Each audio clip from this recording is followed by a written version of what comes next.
Hi, my name is Dr. James Bylund. I'm owner and co-director of the Bylund Clinic, and I'm super excited today to have special education advocate Christina Maehr joining us.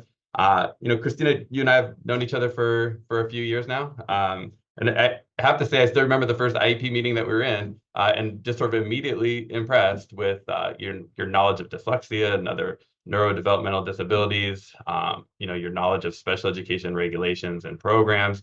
And I have to say too, just your collaborative spirit in coming to the IEP process, and yet still being incredibly effective in advocating for the needs of your clients, so that the children or students can get the services that they really need. So again, just thank you very much for coming on here and sharing with our listeners a bit about your story and the services that you provide. Well, thank you for that introduction. It's always a pleasure working with you as well. Yeah. So maybe just for starters here, I wish every parent of a child with an IEP knew what an advocate is, but many might not. And so maybe we can just start with you telling us a little bit about what a special education advocate is, and what your role is in this special education process. Yeah, that's a great question. And I, as a parent, started out not knowing what an advocate was, and frankly, not realizing that I probably needed one when I did. And so, a special education advocate is someone typically who is hired by the parents to help the parents and the child navigate the special Yeah. education process, which unfortunately can be very complex with the schools. Yeah. It's a combination of navigating what your child's disability is, and usually parents come to the table often not even knowing why their child is struggling, right? They just Yeah. start in a state of confusion, and then you start trying to seek help, and you get a lot of pushback. You get people telling you two different things. You don't know what the rules are, and Mm. you don't quite understand how the system is meant to work. You're just trying to get help for your kid, and Yeah. instead you get enmeshed in school politics and legal code and all of these complexities, and meanwhile nobody wants to actually tell you why your child is struggling, and so it's very overwhelming. For sure. My background, actually, I have a degree in biology from MIT, worked in biotech for 10 years, and I was a stay-home mom when I came to all of this. And part of the reason I became an advocate is, I realized this is hard for me, as a parent. Yeah. And, I'm kind of privileged compared to 99% of people. You know, Yeah. this trying to navigate special education for my own children was harder than, any class I took at MIT without It's a exaggeration. full-time job. Yeah, I mean, it's unbelievably complicated. Um, and as somebody myself that's been in the field for 18 years, it's confusing. And I'm not sure that even the professionals on the school side, and this isn't a knock on anybody, I've worked in schools for a long time. It's just so complicated. I'm not sure they always understand yeah, what and the I rules think of the game are. often they don't. And Yeah. actually, I think part of what can make me effective as an advocate is that I can bring clarity to Yeah. situations where everybody is confused about Yeah. what they can do, what they're allowed to do, what they Yeah. have to do, and just what's best for the child also. Yeah, And for sure. so there's confusion on all sides. Yeah. Yeah, no, absolutely. And yeah, I mean, I oftentimes just sort of, well, and you were in that position, it sounds like too, sort of initially as a parent, but I'll sort of jokingly talk to parents and say, hey, you've already got a full-time job. Like advocating for your child with an IEP can start to feel like a full-time job in and of itself, without the support, of an advocate many times. So, yeah, I mean, I mean, you mentioned as a parent, maybe you could tell us a little bit more about what led you into this whole sort of world of special education advocacy. Yeah, actually, so it started with my own daughter who, from kindergarten onward, I was asking the question, do you think she might have dyslexia? Mhm. Of each of her teachers, and being reassured over and over again, oh no, I'm sure it's not that. I'm sure it's not that. And my oldest daughter, Katie, is actually a classic and very strong, obvious example of somebody with dyslexia. And yet really none of her teachers uh, even recognized it, right? So I think that was fundamentally one problem. Dyslexia is actually probably the most common learning Yeah. disability, and none of them knew the signs. Yeah. I actually went back when she was in 5th grade to tell her kindergarten teacher. So yeah, it turned out she does have dyslexia, and I'll never forget because she said, "Really? But that's so rare." And I Oh, said, wow. no, actually, 1 in 5, kids probably have dyslexia. One Yeah. in 10, need intensive intervention according to the NIH and all of these research institutes. And she said, well, that can't be right. I've been teaching for, more than 10 years and I've never had a single student with dyslexia. Oh my gosh. So you went back in 5th grade to the kindergarten teacher that said, no, it can't be dyslexia, to inform Yeah. that person that no, in fact, it was dyslexia. And their response was they've never had a child in all their years of teaching with Yeah, dyslexia. and the further irony of that is 2 years later, I would see her again at a decoding dyslexia meeting, and she was there to learn more because she had just figured out that her own son, who was only a Oh, year younger than my daughter, and so at this point he was in like 6th grade, had wow. dyslexia, and that's why he had been struggling for years. Oh, And no so, kidding. That's yeah, I yeah, I mean, that's amazing. Like, I mean, I mean, on so many levels. I mean, not like amazing, like wonderful, like, oh my God, like, how do we not identify these kids earlier? How do teachers not know what this even is? The fact that you went back to tell the teacher and let her know, but then it turned out that sure enough, what she wasn't recognizing for all those years, that was that her own child was yeah. experiencing very similar difficulties. And you'd be shocked how often this sort of thing happens.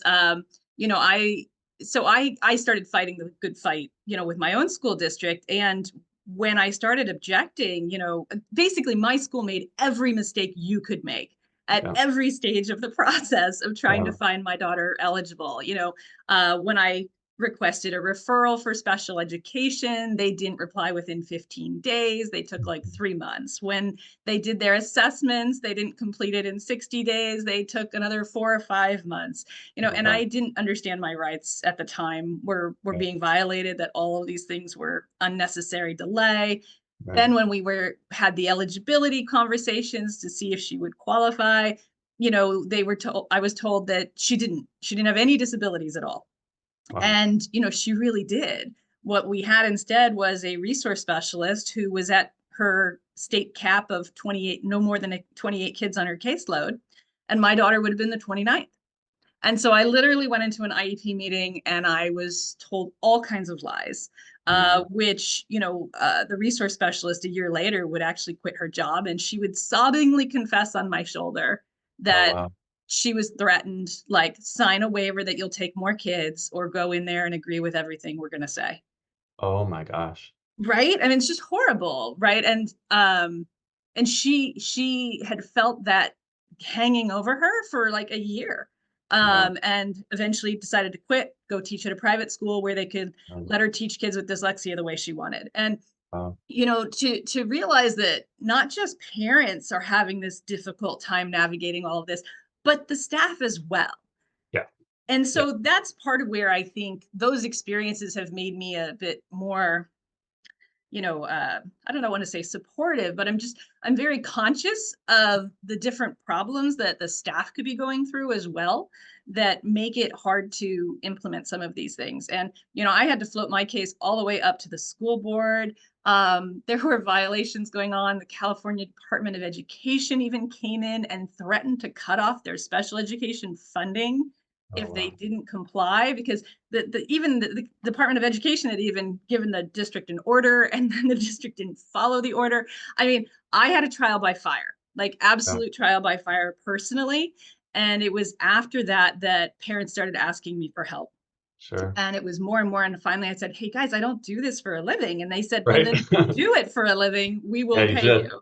Yeah. Um, and at that point, I wanted to make sure I knew what I didn't know. And so there is an organization called COPA, the Council of Parent Advocates and Attorneys, and Mhm. they do various training classes. And so I signed up and was accepted for their, they only do like 55 people a year nationally. So I was really Wow. gratified to get accepted to take their SEAT 2.0 program, Special Education Advocacy Training Program, which was like an 8-month course, and finished that with a practicum at a law firm, Mhm. Tollner Law Offices out of San Jose, which gave me some real exposure to due process and mediation and truancy Sure. court and other things. I'm not a lawyer, so I don't do those things, but to be aware of those systems and how Yeah. we might avoid them.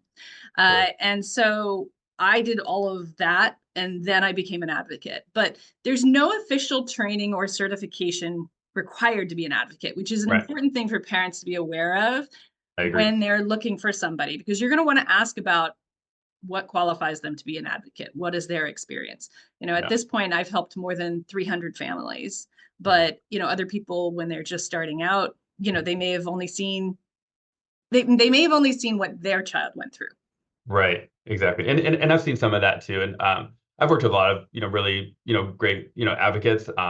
They don't all have your knowledge base. And I think I would imagine part of that is you going back and getting the training to learn about all the things that you don't know yet, right? So yeah, sometimes there's really wonderful people that are wanting to bring sort of some equity to services for kids with disabilities, and they've had a child with a disability, but they know their child with a disability, right? And that's the sort of extent of their knowledge. And then it may be hard to sort of now help somebody with a child whose needs are completely different. And if you aren't really rooted in understanding what the regulations are, what these different disabilities are, Yeah. can make it hard to do that effectively.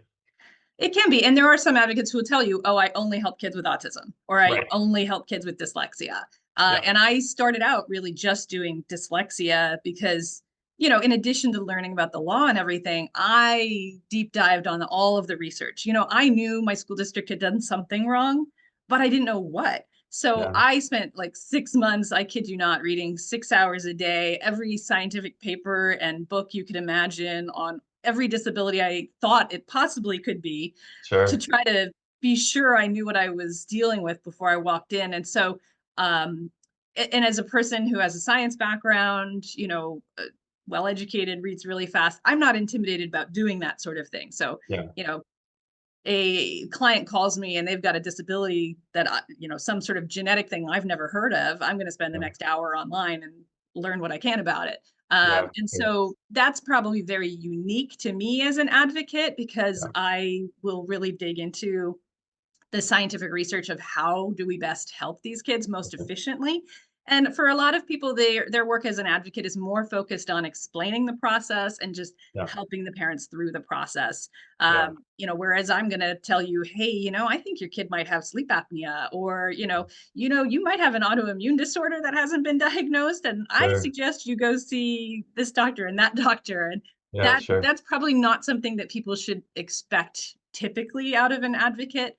But if you have a disability that they're really familiar with, they may know a lot about how to get help even outside the school for those areas. Sure. Yeah, for sure. Yeah, I mean, at the end of the day, I mean, helping parents to sort of navigate all the confusing regulations and it is a lot in and of itself, right? But ultimately, right, we're trying to identify what the root cause of their child's learning challenges are in order to develop, appropriate goals and services. And to your point, right, like if we don't really understand what exactly is going on, if it's not ADHD, it's sleep apnea. It'd be really helpful to uncover that before we go down the path of medication or something that is Exactly. separate Yeah. from And the there's causes. actually this process they use in business. Toyota originated it. They call it the 5 whys. That Hmm. anytime you're trying to solve a problem, you have to ask, like, well, why is this problem occurring? But the answer will always be too superficial. And Yeah, so you have to ask why again and why yeah, again, right? And I find that is a really helpful technique to me. Teachers always see attention problems. yeah, In 300 cases, I kid you not, 270 of them, if you just looked at the teacher's BASC scores, could yeah, have been labeled ADHD. yeah, It becomes a bit of a joke among us advocates that, like, every disability in the eyes of a teacher presents as inattention. yeah. And if you look at the Sesame Street studies from the 70s, that's actually what they found. The number one reason, well, what they found is the number one reason children stop paying attention is because they're confused. Oh, And interesting. so for me, it's always, oh, they're starting by saying it's inattention. Now I'm going to dig deeper, Yeah, right? Okay, are they confused? What are they confused about? Oh, when are they inattentive? Oh, it's during reading? Well, how are their reading scores? Oh, guess what? They can't decode. They're 2 years behind in reading. Um, And, the teachers sometimes don't even know how to read their own data to yeah, realize, oh, this kid's 2 years behind in reading. That's why they sure. stopped paying attention. Right. That's fascinating. Yeah, I mean, it's yeah, just, it's fascinating to hear you just talk about all these things, right? You sort of start off on your background is and what an advocate is, and then sort of get into all the science and data around what are some of the underlying causes of these challenges that these kids are experiencing, and obviously you've learned a ton, right? Just even doing your own research in the time that you've been an advocate. I do want to ask you though, like in the span of time that you've been an advocate, what are some of the changes you've seen just sort of in the landscape of special education? Yeah, actually, that's a really important question because a lot of people, I think a lot of the challenges that we struggle with in terms of discrimination, in terms of the systems and the processes, stem from a lot of the history of special education. Many people don't realize that until the 1970s, public schools weren't even required to accept children with disabilities. Yeah. And that's part of where it all got tied up with racism, for example, because in the 1950s, the Brown versus Board of Education Act, passed and said, well, Black students have to be allowed in schools. Well, but there was still a loophole because if you had a disability, you did not have Mm, to be allowed in schools. So you look back even to like Ruby Bridges getting, the first Black kid entering a public school in the South. She was one of only 6 kids that year who had passed an IQ test, which people mm, say was designed to be especially hard, yeah. because they were basically keeping Black kids out by calling them disabled Wow. when really they weren't. And so you had a lot of history where people were using disability inappropriately as a label to try to keep people out of school. And Mm, then Mills versus Board of Education passes in the 70s. And basically, the Americans with Disabilities Act, the early versions of IDEA, all of these things start to pass. And, as a result, all kids, are welcome in school, but now you have to meet their special education needs. mm, Well, it was in the 80s then that there was a Supreme Court decision famously known as the Rowley case. And that's where the courts decided, well, how good of an education do we actually have to give yeah. kids with disabilities, right? And that's where terms like, free and appropriate public education were defined. Least restrictive environment for services, was defined. And basically, the court said, the students have to derive benefit. Well, Mm, then you're going to spend the next 30 years with yeah. everybody trying to argue over, well, what is adequate benefit? Right. Right. And then in the 90s, there was a real blow that came because I think it was 1994. There was a decision out of Colorado, one of the federal courts. They defined, educational benefit as de minimis. And de Mhm, minimis literally means anything more than nothing is enough. mhm, So any amount of progress would be sufficient. Now, the Rowley case was trying to argue, we don't need to give you a sports car, we just need to give you a car that works, right? yeah, Kind of level of education. right. It doesn't have to be the best, but it has to be adequate. After the de minimis decision, it was like, oh, we can give you a toy car with 3 wheels that you have to push by yourself, Still a right? car. Sorry, I think we're having a little technical Yeah. glitch. Yeah, it's Sorry. got that Yeah, too. so Okay. de minimis basically said, any amount of progress is okay. And you'll even see that reflected in public school report cards. Like when they give kids a 1, a 2, or 3, right? A 1 is they're not progressing to standard. A 2 means they're making some progress. Right. It's not even adequate progress, it's just some progress. Right. And a 3 is at grade level standard. But there's all these kids in between. It's like, well, they're making some progress, but they're falling behind. Right. And that's where most kids fell. And I honestly think that did very bad things for the education system because over the next 20 years, suddenly people developed this mindset that if you're falling behind in public school, we don't have to do anything about it. Yeah. And that affected kids with and without disabilities. 2017, literally the same year I was fighting for my daughter's rights, the Andrew decision passed at the Supreme Um, Court level. And basically, the Supreme Court unilaterally said, all 8 members, we never said any benefit was enough benefit. It yeah. has to be meaningful. And Right. that generally means You know, for like 95% of kids or more, that's going to mean like a year of progress in a year. It's going to mean Yeah. adequate progress commensurate with their peers. And Yeah. so now benefit has a much more significant standard. You know, the expectations are higher. And so you're going to see, like, for the last 7 years, school districts have kind of been reeling from that because now they actually have to teach these kids something. Right. And the culture of teachers for many years was, you don't want to go into special education Yeah. because it has low standards and we don't have to promise you an education at all when you're in there. And so what you're also finding now is the number of kids who are getting identified for services is going way up It is. because there's an opportunity now for these kids to benefit from services. You know, we're starting to teach kids in ways that are going to help them catch up Yeah. rather than accepting that they're going to fall further behind. And Yeah. so the whole nature of special education is actually shifting really dramatically right now. That's really interesting. I've never really thought about it like in that light. Like obviously like the numbers are going up. There's an increased sort of awareness and I don't know if demand is the right word, but parents are aware that these services are available for their child, right? And wanting to be able to access those services. But I never drew the connection, right? With the Supreme Court decision, which I'm familiar with, right? But that's a really great point. I'm curious too, like what are some other just uh, maybe misperceptions or misunderstandings about special education? Because I mean, certainly that idea that like, hey, you don't want to go to special ed because you're not going to get anything out of it would be hopefully a misperception. Right, right. But you know, so what are some other things you've come across?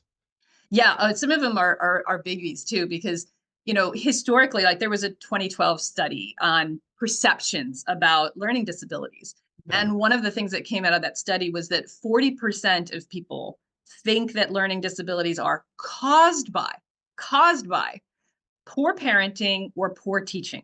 Oh my gosh. 40%, right? And so just walking into an IEP meeting, like as an advocate, if there are 5 or more people in the room, there's less than 10% chance that everybody in that room understands that neither the teacher nor the parent is to blame for the Yeah. fact that this child has a disability.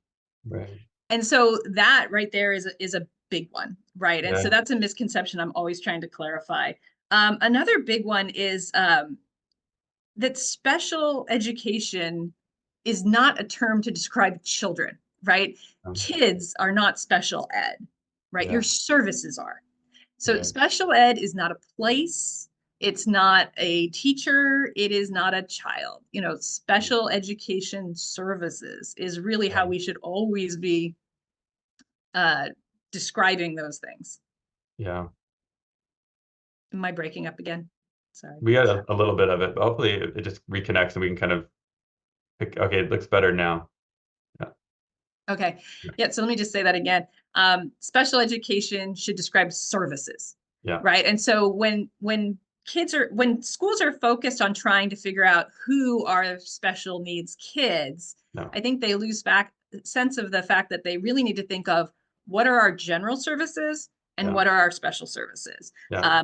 I'll never forget one administrator telling me, you know, we don't want to put kids like Katie Maehr in special education. And I bristled, like, and I realized because part of it is this phrase put in, Yeah. right? It's not a jail, Yeah. you know, it's not an institution. Really, what he was saying is we don't want to provide specialized academic instruction to children like Katie Maehr. No. Now that sounds terrible, right? The first one sounds like he's doing you a favor. The second Yeah. one sounds like he's denying you something. And, you know, and then I asked, it's like, what kind of kids are those? Like white Yeah. kids, smart kids, you know, nice kids? Like, what justification do we have for not helping these children? And it does get tied up a lot in some of this intersectionality. Like, you know, Mm. I've been told crazy things like, you know, Black kids don't have autism, they just have emotional disturbances. Right. Asians don't have disabilities, they just have pushy parents. These are Yeah. like quotes literally from meetings I've had. So I think there are a lot of those kinds of misconceptions as well. And then there's one of the big ones also that I hear all the time is we have to keep kids in the least restrictive environment. Yeah, they've started to misuse the intent of that. They've misused the intent of that. And really what the phrase is it only applies to kids with disabilities to start with. So the first thing you need to do is identify if they have a disability. And then we can have a conversation about what environment they need to receive their instruction in. Right, Too often schools are using it as an excuse not to test kids at all. And really, right, the way it's phrased in the law is the least restrictive environment in which they can make appropriate right. progress. They missed the other pillar. Yeah, They they totally lean on one lost the pillar and they forget about the appropriate progress part. right, right. And so if a child's not making an appropriate progress, that's absolutely a reason to consider other environments. And a lot of times schools will also use this line of we have to exhaust the resources of the general education classroom. That word exhaust is Yeah, nowhere anywhere in the law. It's like a rumor. yeah, And really the law says that you have to consider the resources of yeah, general education where appropriate. yeah, That's a yeah, big difference from exhaust. And it's yeah, funny because schools so obviously have that misconception. They'll put it in writing all the time. yeah, And I just hold it up like, well, they just put a legal violation in writing for you. yeah. But schools are oblivious to the fact that they're even doing that. Yeah, no, no, absolutely. So, I mean, along those same lines, what you'll hear is the school say, "Well, we haven't done response to intervention yet." But it's kind of your ability to sort of reach back and grab where the source of things are much better than mine. So you can correct me if I'm wrong here, right? I don't know if it was OSERS or OSAPs, but there's been a very clear statement that you cannot delay evaluation for special education in order to implement response to intervention. Now, if you're doing, I've got nothing against response to intervention. I think if we can identify these kids and provide intervention early, we absolutely need to do it by whatever means necessary. But to then delay assessment for special education eligibility or to deny eligibility because of that, you can't do that.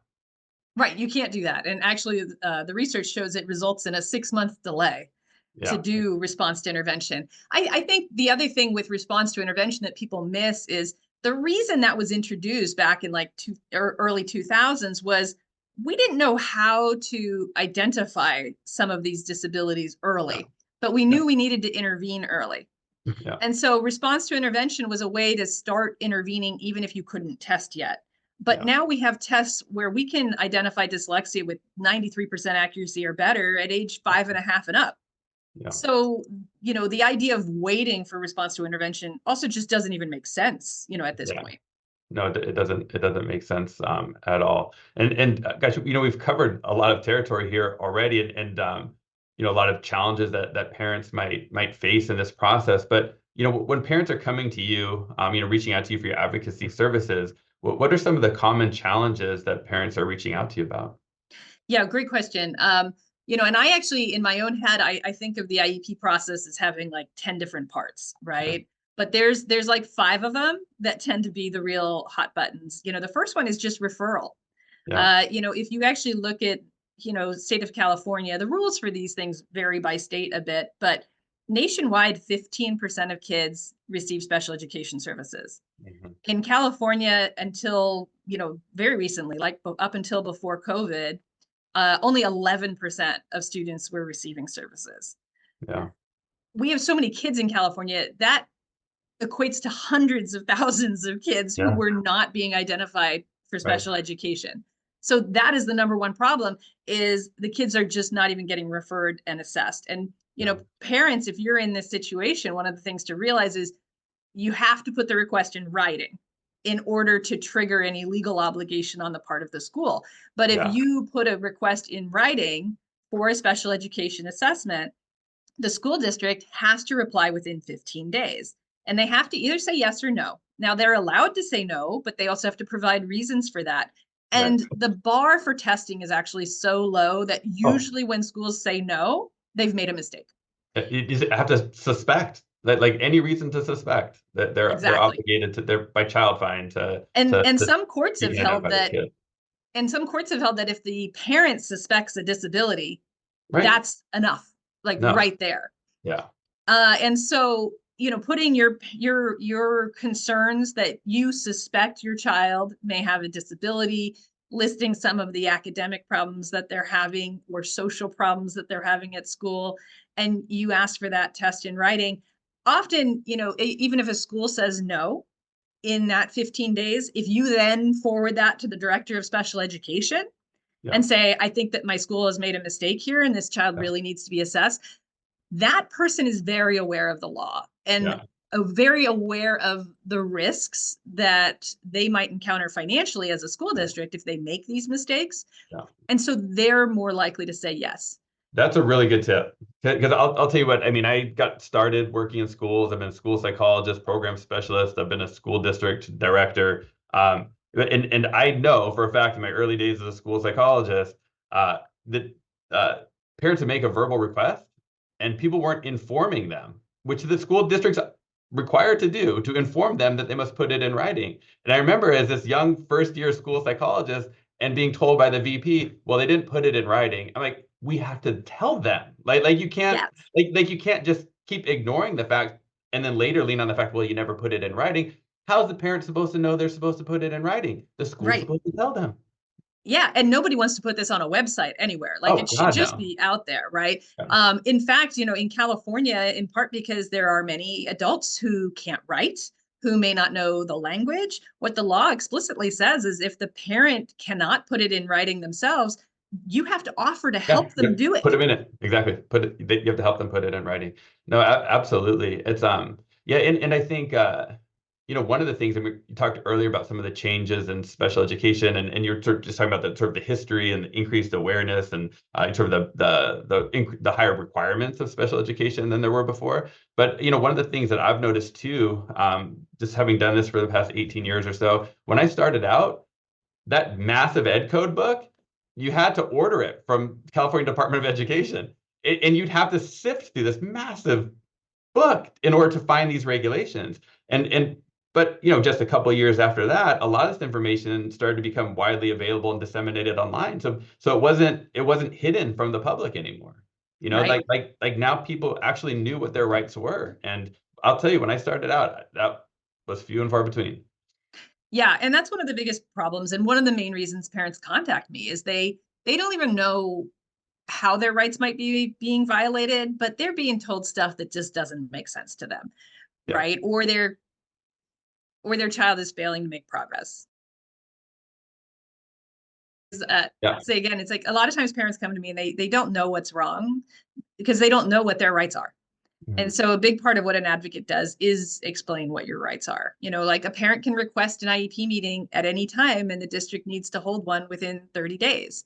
A lot of times parents are just expressing a lot of worry to Mhm. people, but they're not turning their worry into an actionable request, Yeah. right? And if you actually ask for certain things, Yeah. like, you're thinking, I think my kid might need audiobooks or something. Well, you ask for audiobooks or you Right. ask for an assistive technology assessment. Yeah. Now you trigger obligations that they actually have to reply. But if Yeah. you're just sort of spinning with worry, Yeah. which kind of is where most parents come at this with, Yeah. they're often not going to volunteer to you the idea that, well, you can ask for these things. Yeah. No, for sure. You sort of earlier kind of mentioned too, like sort of empathy for teachers in this process, right? The resource teacher that did the initial evaluation, for your daughter and sort of increased sort of understanding for some of the challenges that they're facing within a system, and I've certainly seen it too. I mean IP meetings where a teacher's asked a question directly, and then they looked over at the district administrator and said, "I don't feel comfortable answering that question right now." I was like, I can't believe they just said that. But I mean, like literally that happens, right? So obviously you've balancing your experience, your experience as a parent, your experience advocating for parents, but also having this understanding for what's going on in schools. How do you? I don't know. How do you strike that balance? I mean, you're wonderfully effective in helping kids get the services they need, but still maintaining that collaborative relationship with schools. Did you? Yeah, I know it froze. Did you Yeah, and do that? I caught the question. Yeah. Okay.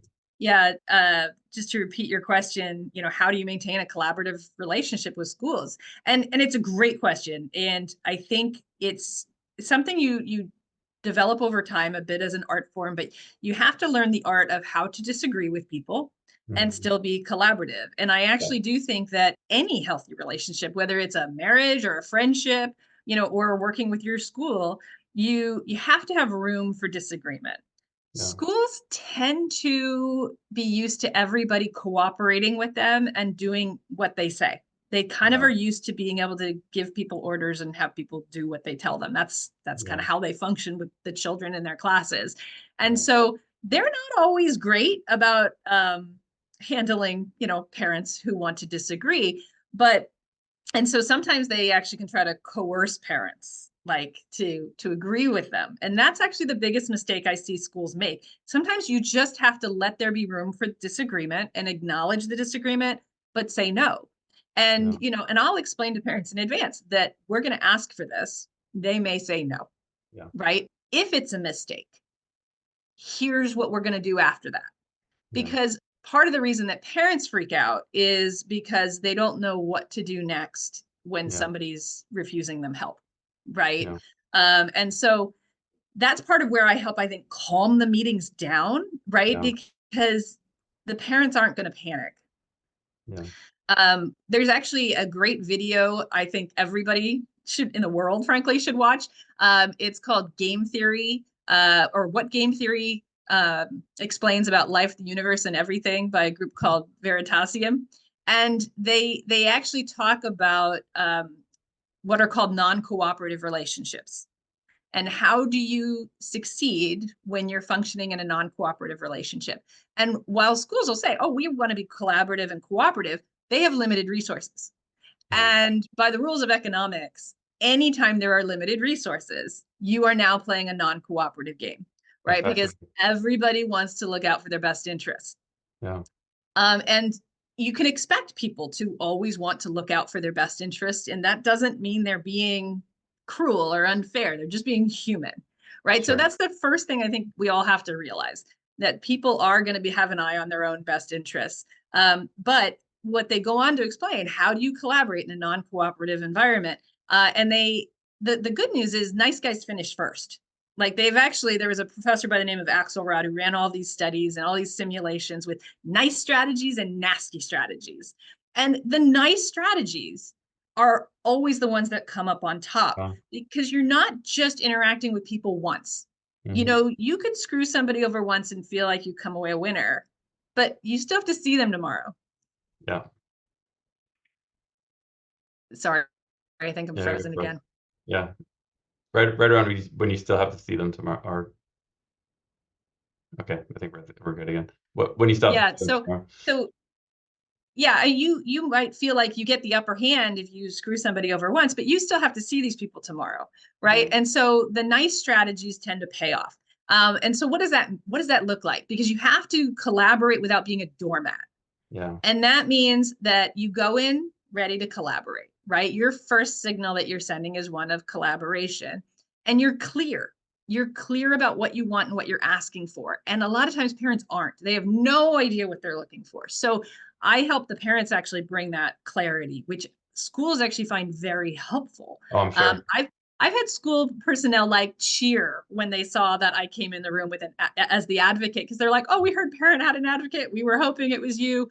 Yeah. I've actually had directors ask me, do you think you could advocate for this family? Because I'm willing to offer them a settlement. They just don't know to ask. I Oh, mean, wow.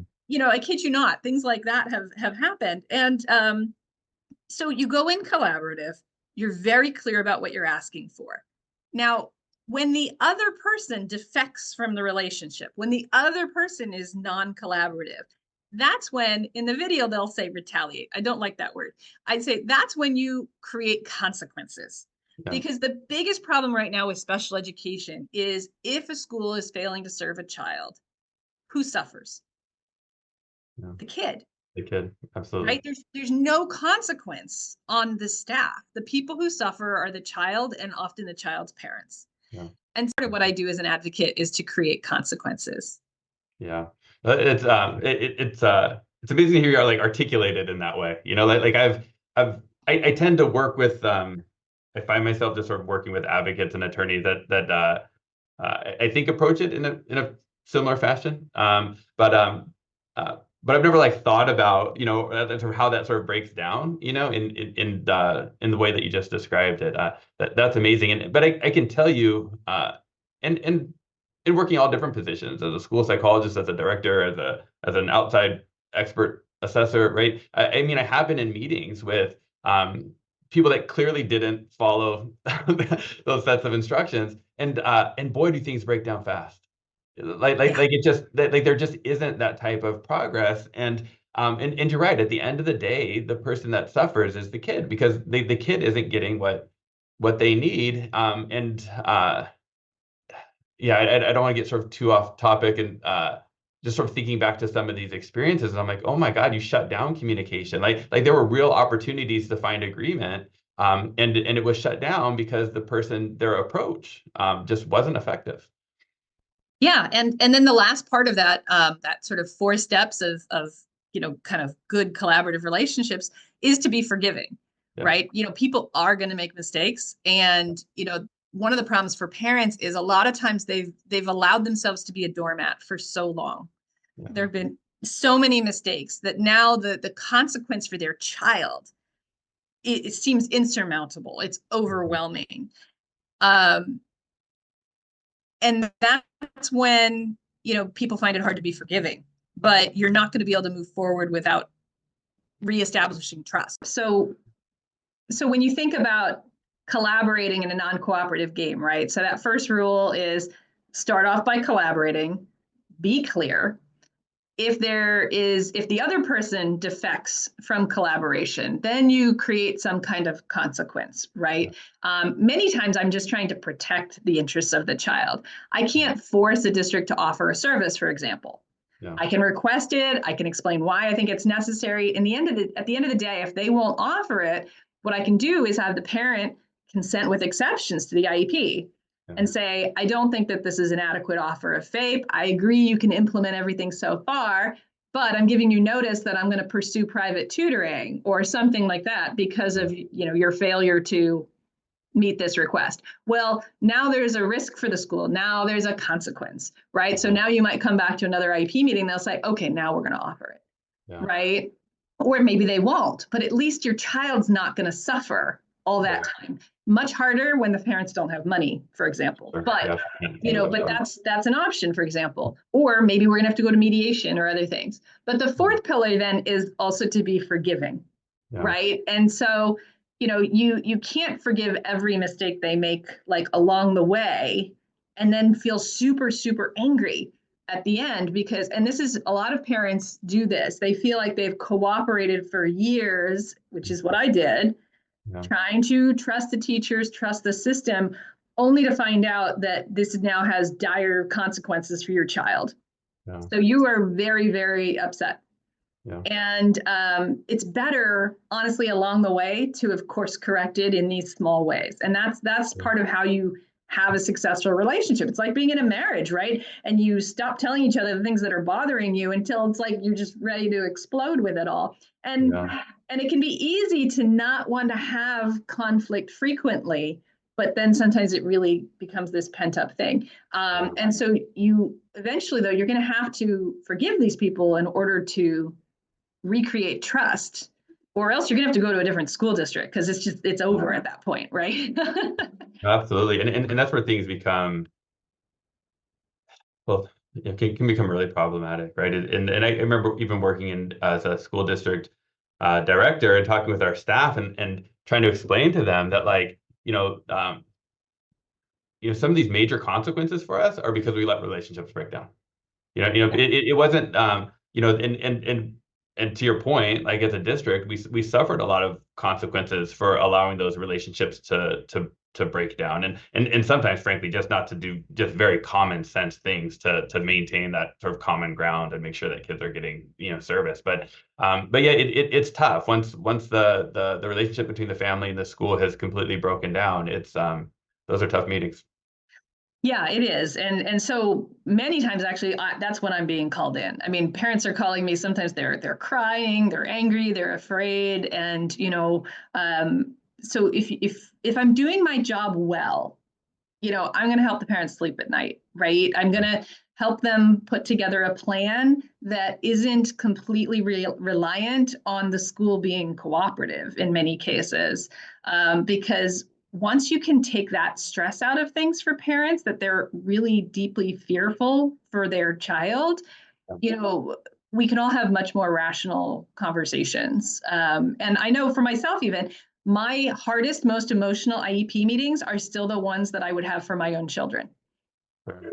Yeah. Yeah, no, absolutely. I mean, and that's a really good point because early on talking about just what a maze it is to try to navigate through special education and why an advocate might be helpful in for that reason, but also the emotional toll of having a child who's experiencing these challenges related to their disability and sort of running into all of these barriers that we've talked about within the school system and the emotional toll that takes. Sometimes it's helpful just to have another person there to be your voice. Yeah, and also to reassure you, sometimes the school's actually doing the right thing. Yeah. Right. And maybe it's not going to work. Right. And if you're afraid it won't work, then we can document why you think it might not work, but we can still give them a chance and maybe it will work. Right. And so in some cases, I'm helping alleviate fears, especially now. Schools are doing a much better job even than they were 7 years ago. Oh, absolutely. They have interventions for dyslexia now. I mean, Yeah, they that was didn't before. something Yeah, I they had wouldn't to, even say the word before. right, they wouldn't even say the word before. Yeah. And you mentioned misconceptions. That's another one that people have. We have these 13 eligibility categories, and schools were kind of playing this game of, well, we only have to tell you if you're eligible. Yeah. And when there was no standard for progress, sure, I suppose that worked, but you actually have to help this child thrive now. And it's going to be really helpful for everybody on the team if you know what you're dealing with. And there is a section of the IEP where it's a description of how this child's disability impacts their education. Yeah. You can't put dyslexia in as a category because it's not a category, right? It would be under specific learning disability, which you well know, but parents don't. They're like, why doesn't it say dyslexia? And it's like, no, this is okay. It can say specific learning disability here. We wanted to say dyslexia down here. Yeah, exactly. And there were a lot of schools that were still fighting that. I almost never meet that kind of argument anymore. No, So hardly ever. Sometimes I'll run into, and in all honesty, sometimes when I'm working with districts more sort of on the outskirts of the Bay the Area, more you rural run into it districts, a yeah. little bit more, right? But yeah, no, I rarely see that. It's yeah, it's yeah, a lot has changed in that regard in the last 10 or 15 years. Yeah, I had to take that issue all the way to my school board, and everybody was telling me they don't have to say dyslexia. I even at the time thought about hiring an advocate, and she said, "Oh, you can't get goals for spelling. No, you can't make them say dyslexia." And that was an advocate, 10 years ago. Yeah. Well, no, and it's crazy too to think that the word dyslexia is actually in the regulations describing specific learning disability. The Office of Special Education Programs, the federal government has said, no, there's nothing in the law that prevents you from saying it. And, they might not I can use an education word here, but, how are you going to treat something if you don't know what it is that you're treating? Exactly. And now they don't use the word treating, but they use the word intervention, right? They use specialized instruction. Right. I mean, they've got other ways of dealing with it, but how do we know what we're and that's the crazy thing too, right? Like if we know what it is for a lot of these conditions, we actually know what to do. We do. Yeah. Right. But if we don't identify what it is, then what the heck are we doing? Like what? Yeah. And if we keep that information from our coworkers, like that's a crazy sort of thing to me. And a lot of sensitivity too is around this word diagnose. So I don't say diagnose, I say identify. Yeah. Like, I want you to identify their dyslexia. Well, now the argument goes away. But parents will be told things like, well, we can't diagnose dyslexia. And then they feel very misled because, well, you can identify it. Yeah. There's this sensitivity around what they think of as sort of medical words, right? Yeah, for sure. No, well, and it prevents from having just an open and honest conversation about, what exactly is going on. And that's a really good point too, because they're just subtle tweaks in the language that make it compliant sort of with education, with the world of education and education regulations. But a parent doesn't know that, right? And that's where Yeah, it kind of goes back to my point earlier when I'm telling this vice principal, we need to help them put it in writing because they don't know that they need to put it in writing. We need to at least inform them that it needs to be in writing. But there isn't enough, in my opinion, just for the people that do understand those nuances to help explain to parents, because parents shouldn't be expected to come in and know they need to say identify instead of saying the word diagnose. exactly. There Yeah, are no magic words. And the law, they've actually said this, in some court decisions that parents should not have to use magic words, but school personnel tend to act as if they do need to use right. the magic words. And so, in many respects, I feel like I have a job that shouldn't have to exist, Yeah, because it's to help people know things like that. yeah, But at the same time, when you look again back at those non-cooperative games in game theory, one of the things that can make a game turn very quickly non-collaborative is what they call noise in the system. And really what it is it's miscommunication. yeah, And schools have so much jargon and lingo associated with special education that parents do not understand, yeah, that parents are almost constantly existing at a disadvantage, and in a state of miscommunication. And there are school districts out there who think that's great for them. They think if I know more than the parents, if the parents don't know their rights, then we're going to somehow be safe, or we're going to be somehow more powerful in the relationship. yeah, But really, everything's supposed to be a team decision. Parents are members of the team. And if you can get everybody at an equivalent level of understanding about what you're dealing with in terms of the disability and what the process is for getting things done, yeah, then actually most of your problems go away. yeah.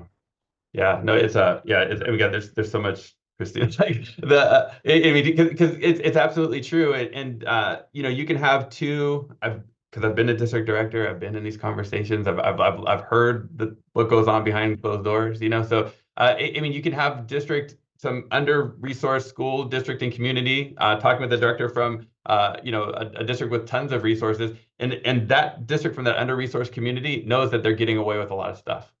Yeah. It's terribly sad, right? But there's things that are going on in that district, and they fully understand it. That wouldn't get by for a second in the district that's 5 miles down the road. Yeah, and that was a big wake up call for me as an advocate. When things went virtual during COVID, Yeah, I suddenly I could work anywhere in California, and so I ended up with cases in 50 different school districts. yeah, And in some of these school districts, the superintendent is also the principal and is also the director of special right. Yeah, education. yep. Very rural districts. They wear a Yeah, lot of hats, and they and can't they've possibly know everything. In all honesty, in defense of right, them, and I've got in family their of defense, they don't district know, administrators. right? They don't all know. Yeah, Yeah, and they're not trying to be bad humans, but some people's defense mechanism for not knowing what they're doing is to actually kind of put on this spiky shell and be very like, yeah, almost trying to put other people down or put them in their place. They're sure. trying to hide what they don't know. Right. And that those personality issues, Yeah. are a big part of what you end up trying to navigate. Yeah, for sure. We were on a call together not too long ago. You shared a couple of really wonderful success stories of families you've advocated for. Not asking that you repeat the same stories again, but just maybe if you could one that sort of stands out, of a sort of a success story and how your role as an advocate played a part in that.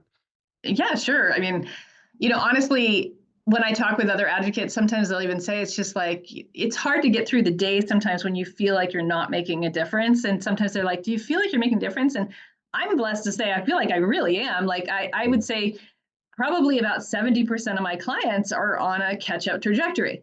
Mm-hmm. Right. And so that in itself is, hugely satisfying, and realize I'm not making that happen. The school district is, like, the staff at the school are making that happen. And I think that's why collaboration and all of these things are so important. But, just to give you like one example of a case, I had a single mom who came to me, and, her son had been put in a class for emotionally disturbed students back when he was in third grade, because he had some kind of episode where he freaked out and he threw over tables in the classroom and he pushed the teacher, and he was actually sort of physically violent, and he'd never acted like that like before in his life. He had a few rough weeks, and then again after that, never acted like that. But he was put in this classroom and barely assessed for anything. They basically had labeled him emotionally disturbed, and he got pushed into that environment. And she came to me when he was in seventh grade and was now being told at the end of seventh grade year that he was not on a diploma trajectory. Oh my God. And because he was like 5 years behind educationally, and that he would need to keep staying in these classes. But when they had done their reevaluation, they also couldn't identify what his disability was. They're like, well, there's a little bit of ADHD here, maybe a little bit of autism, maybe a little bit of reading disability, but it doesn't matter, he needs to just stay in this classroom anyway. But they were saying he was no longer emotionally disturbed. And so she's like, but staying in the same program? But staying in the same program, right? Because we're just going to keep doing what we're doing, even though it obviously isn't working. Well, at this point, she had complained for years that she didn't feel like he was learning anything in that class. So this is when she finally called an advocate, and she had been screaming at staff in IEP meetings and really losing it. And I looked over all the case file stuff and actually suspected that he might have an autoimmune disorder, because the outburst looked like what I see with PANS patients when they have a strep infection. And I actually had her go back and check her medical records. And sure enough, that same month that he had freaked out like that, he got diagnosed with a really bad strep infection, like not like a week later, and was on antibiotics for almost like 2 months afterwards because it was so hard to get rid of. Now I could never prove, right? Of course, we can't go back to say that's what he had, and I'm not a doctor, right? But I've seen enough cases that I recognized the symptoms. And the other thing I noted was I thought that maybe he had a binocular vision impairment and mild dyslexia. And so these are things that I just pulled out of all the same reports that the school had come up with, but they're not things that they're usually looking for. Yeah. And so we got him to, behavioral optometrist to investigate the vision issues, got him into a autoimmune specialist. They couldn't diagnose PANS at that point, but he did have juvenile arthritis. Yeah. So he had that diagnosis. He needed vision therapy. We had the school on years worth of failures, which I think they were well aware of. Long story short, we got the kid, one-on-one Barton tutoring. We got him vision therapy. We got him math tutoring to compensate for all of that. He made 5 years of progress in a year. Oh my God.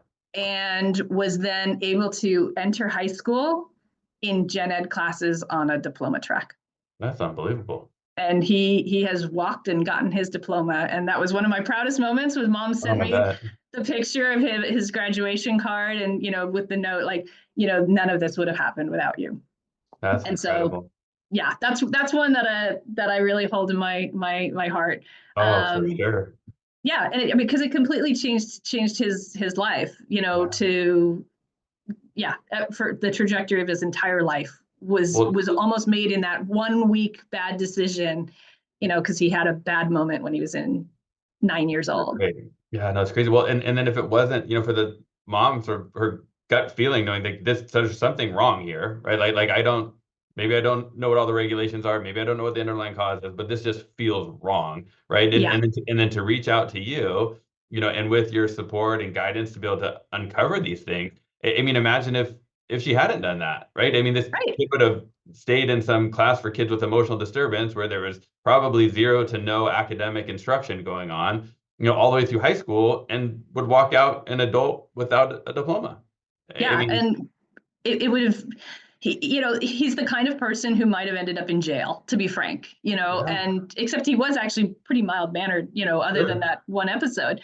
There was somebody I met at the annual COPA conference, and they actually represent kids who are in juvenile hall, and they were like a social worker, and they had decided they needed to learn more about special education. And I said, of all these kids in juvenile hall, how many of them have IEPs? And her response was, none of them. That's nuts. Right? I mean, just we know about just even like the percentage of people incarcerated that have dyslexia. That's just one learning disability. Like, Right. And that's like 50 to 70%, right, of yeah, the incarcerated population. The most, effective thing we can do to keep people from recommitting crimes is actually to teach them how to read. yeah, And yet we've got all these kids in juvenile hall still supposed to be receiving an education, and yeah, nobody's even looked for yeah. disabilities. No, it's nuts. Yeah. Well, that's an incredible story. I was going to ask that question. I'm not sure I was prepared for the answer. That was pretty Out good. of 300 cases, I'd say I've actually had 10 now where within 2 years, the kids made 7 years of growth. Oh man. And people will tell you that's like not possible. And I'll tell you, if you can figure out what's going on and Issues. actually get to the root of it, it can be, but it's not always all on the school. Like sometimes there are medical issues that are also being missed. So Beyond one of there. my top Yeah. tips for parents is, look, I want you to talk to your pediatrician about these things. Yeah.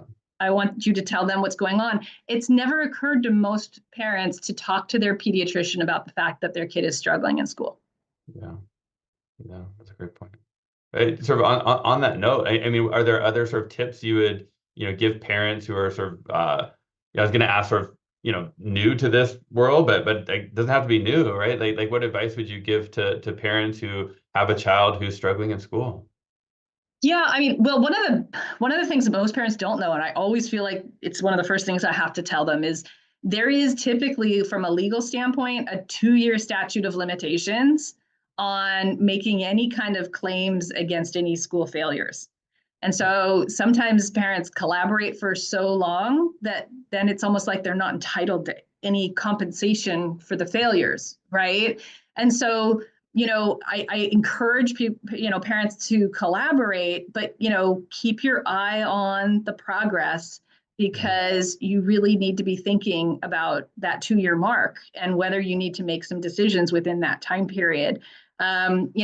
If you didn't put it in writing, it didn't happen. That's another classic, advocacy expression. So do try to put things in writing. And if you have a meeting and somebody promises something to you verbally, follow up with an email and say, thank you for the meeting yesterday. I understand that the school will be doing this, that, or the other thing. Now you've put the onus on them to either clarify that that's not what they meant, Right. or do it, because if they don't disagree with you in writing, then Right.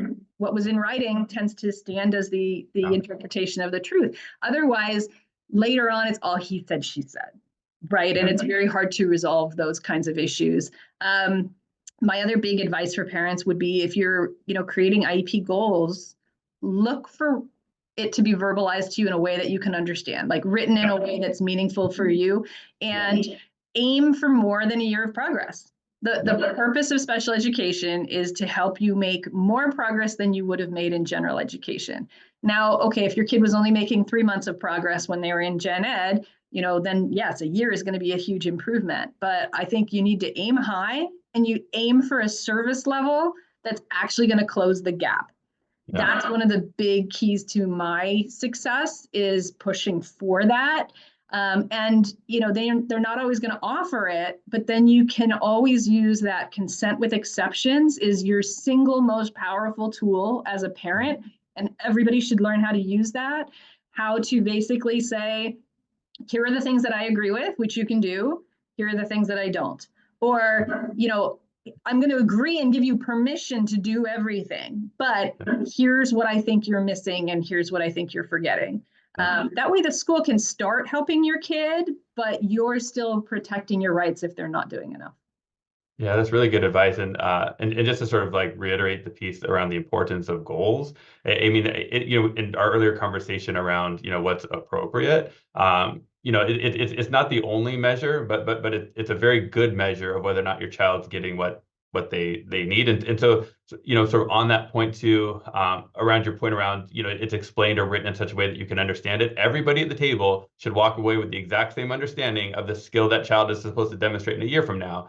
And Yep. everyone at that table should be able to do their own progress monitoring so that they can take a look at it at home, and parents can then probe those skills at home and say, well, wait a minute, because I'm not seeing this is what I'm seeing at home when I ask them to do that exact same thing. So yeah, goals are really super important.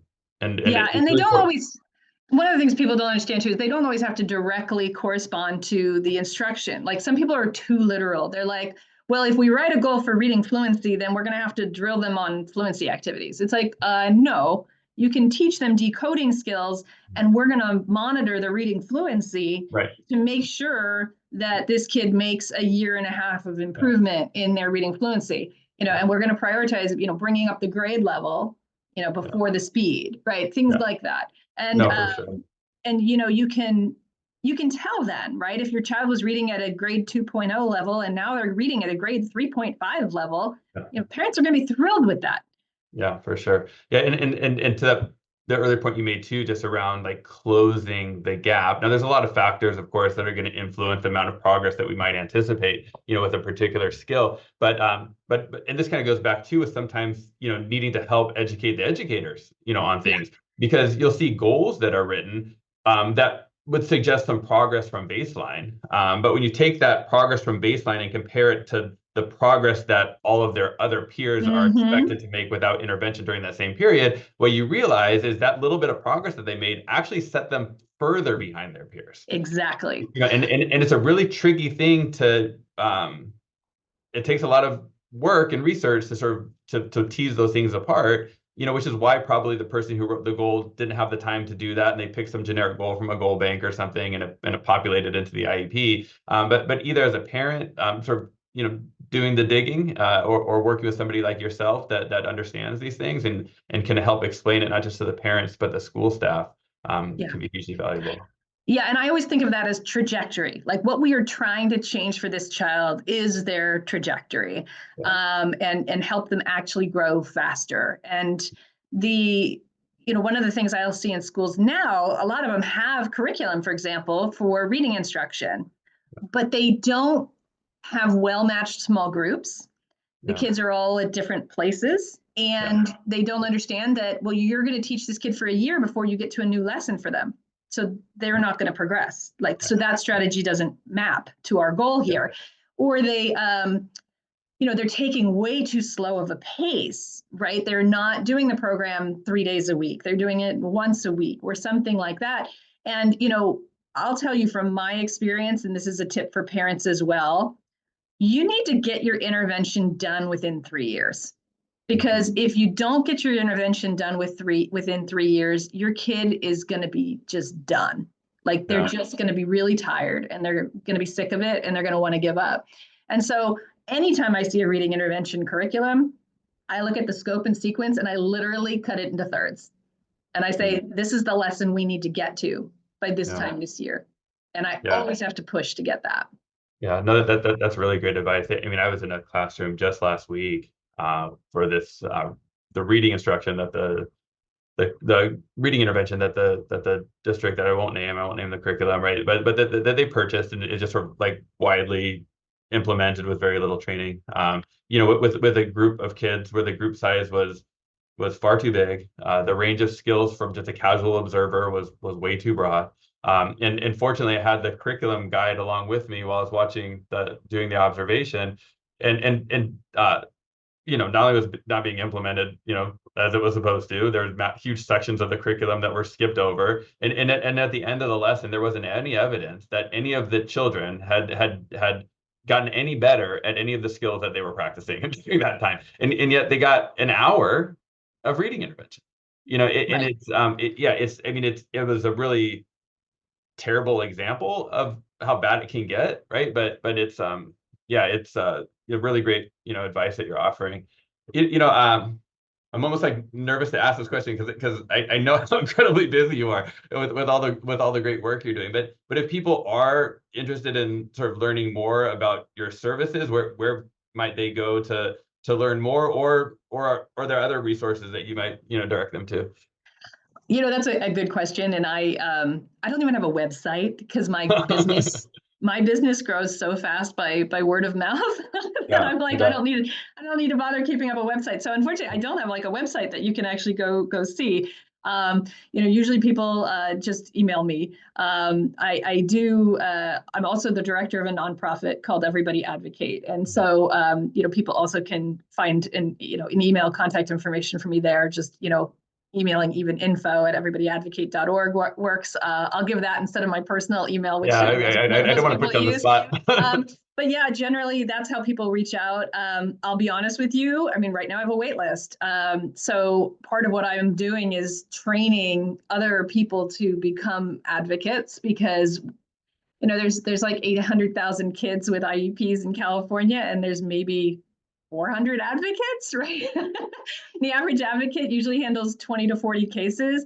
I handle sometimes anywhere from 100 to 200, Wow. which is huge. Yeah. And then people ask me, how can you even handle that many?